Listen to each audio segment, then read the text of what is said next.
York state of mind. Totally different. You've heard of that, right? There's a famous song about that. You've probably heard that the worst investment for an entrepreneur to make is in a new restaurant. Most new restaurants fail in the first year. Something like 70% of them fail. And those that make it through the first year become a sink for money, and only a few actually succeed.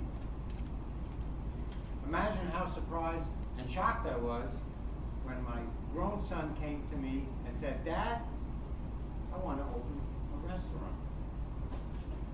My son is a little taller than me, thin, dark-haired like me, very energetic, with the kind of energy needed to open a restaurant.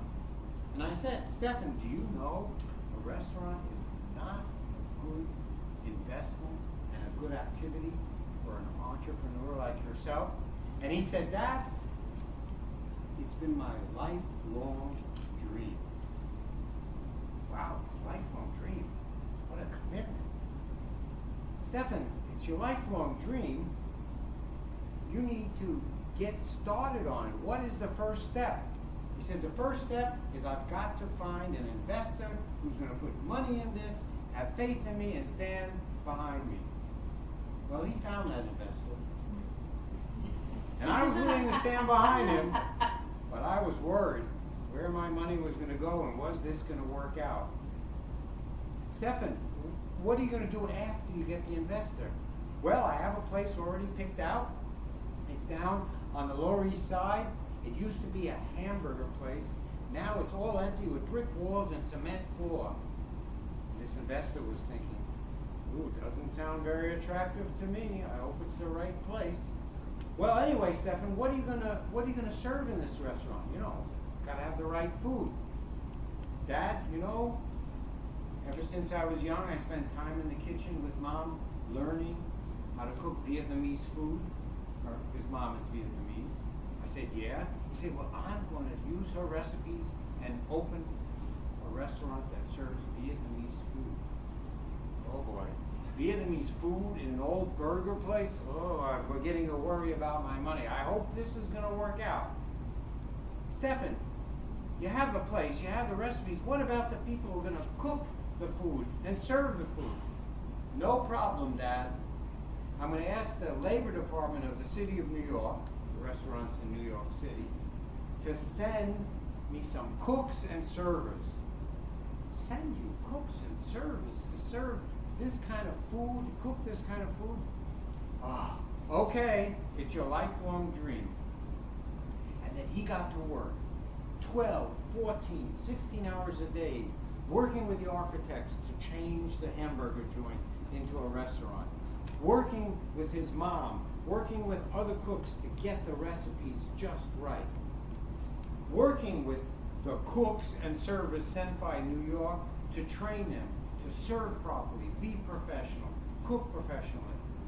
And he concentrated his effort for 3 solid weeks to get this place to open before the investor's money ran out.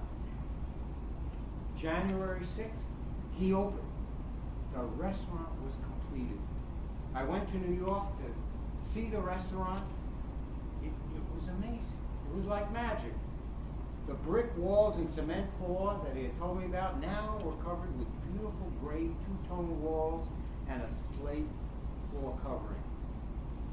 The food filled the room with the smell of Asian stir-fry.